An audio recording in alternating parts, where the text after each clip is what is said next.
Ciao e bentornati nella nostra stanza degli orologi per parlarvi di una storia molto particolare e che vale la pena conoscere. Ve ne parlo però tra pochi secondi dopo la sigla. Iniziamo.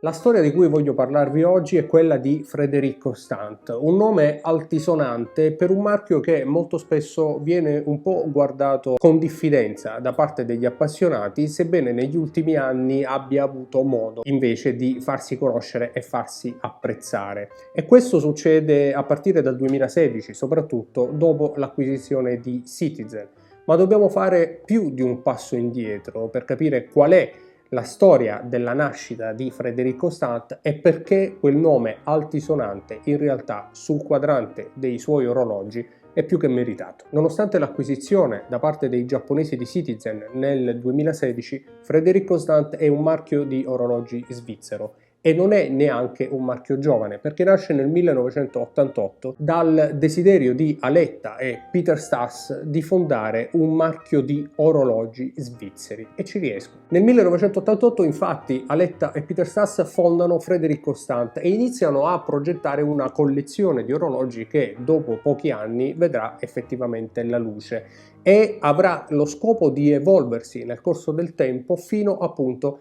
ad arrivare al 2016 con l'acquisizione di Citizen, ma poi fino ai giorni nostri, perché quell'acquisizione avrà in realtà uno scopo ben preciso, cioè quello di regalare a Frédéric Constant da parte dei suoi fondatori la massima visibilità e il massimo prestigio possibile, perché effettivamente se lo meritava. Dopo soli 4 anni dalla fondazione, nel 1992, nascono i primi orologi di Frédéric Constant, che sono degli orologi di tutto rispetto, sebbene abbiano all'interno dei movimenti assemblati in Svizzera e che non sono di manifattura Frédéric Constant, ma sono comunque di altissima qualità, perché lo scopo di Aletta e Peter è sempre stato quello di offrire ottimi orologi a prezzi giusti. Lo stile è sempre classico, così come nel 1992, ma anche a seguire molto spesso casse a moneta, quadranti Quilochet, numeri romani, insomma stilemi classici dell'orologeria da polso tradizionale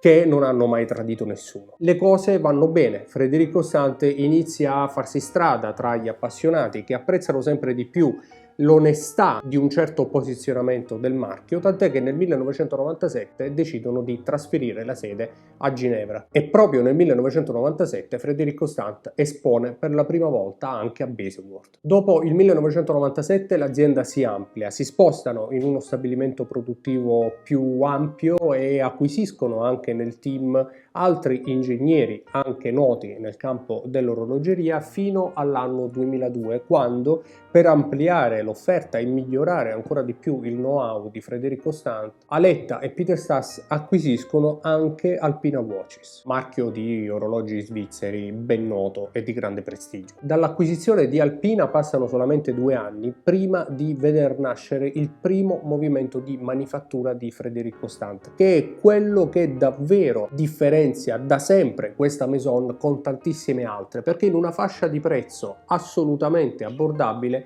riesce a regalare dei contenuti tecnici che pochi altri riescono a fare, se non a prezzi completamente diversi. E infatti nel 2004 nasce appunto il primo movimento di manifattura e nel 2006 inaugurano ancora una nuova sede produttiva, ancora più grande e ancora più moderna, segno di un lavoro ben fatto. Da quel momento le cose continuano a crescere, tant'è che si interessano a loro diversi marchi, come vedremo poi fino al 2016. I loro movimenti di manifattura si migliorano, sono sempre più affidabili e più tecnici e iniziano anche delle collaborazioni, per esempio con Austin Alley, casa automobilistica britannica. E nel 2008 Frédéric Constant arriva anche a progettare e realizzare il suo primo tourbillon. Qualcuno si chiederà, vabbè, ma cosa c'è di strano? Tantissimi fanno anche tourbillon. C'è di strano che in pochi in realtà realizzano movimenti tourbillon e Frédéric Constant non soltanto è uno di questi, ma è l'unico caso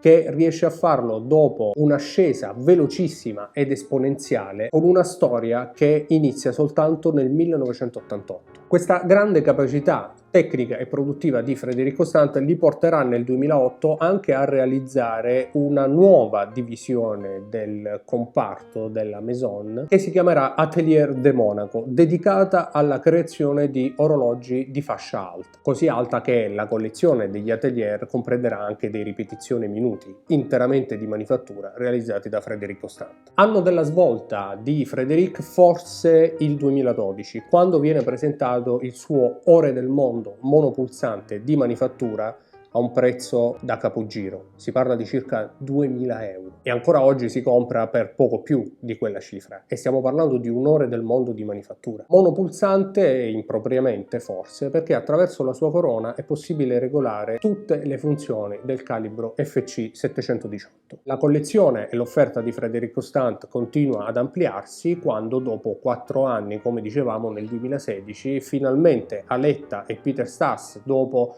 un'evoluzione del loro marchio così importante, decidono di pensare al futuro e decidono anche di regalare a Frédéric Stant un futuro solido, accettando l'acquisizione da parte di Citizen. Da allora in realtà cambia poco, se non che per alcuni si tratti di un marchio che orbita attorno alla grande Citizen, dimenticando, forse addirittura non sapendo, però che dietro tutto questo c'è una storia che nasce nel 1988 di una grande manifattura svizzera che è sempre riuscita a regalare qualità a prezzi assurdamente bassi, e con l'acquisizione di Citizen naturalmente si amplia ancora di più l'offerta, arrivano movimenti flyback, arriva una nuova collezione, arriva un orologio ibrido per la prima volta nella storia dell'orologeria che combina movimento meccanico e quarzo, e no, non come Seiko con i suoi Spring Drive di cui magari parleremo in una prossima puntata, perché questo Frédéric Stant Hybrid è un orologio meccanico ma al quarzo con funzione di smartwatch, e qui qualcosa si sta muovendo forse. Ad ogni modo abbiamo visto che Frédéric Stant ha una grande storia di manifattura, oggi sotto l'ala protettiva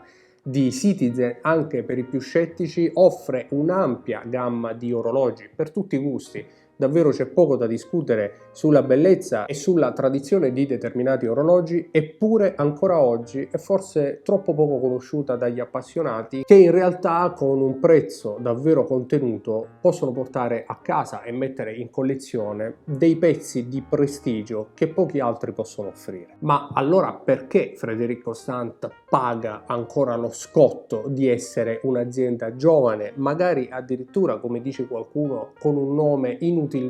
altisonante sul quadrante? Beh, io credo che non ci sia motivo in realtà. L'unico motivo può essere quello della scarsa conoscenza della storia di questa azienda, che invece credo che meriti più approfondimento, come ho cercato di fare io in questa puntata. Una cosa è certa, se ne dovrebbe parlare di più. Fatemi sapere nei commenti che cosa pensate di Frédéric Stant, non prima di avervi ringraziati per essere arrivati fin qui, salutarvi e darvi appuntamento a una prossima puntata qui su Talk. Ciao!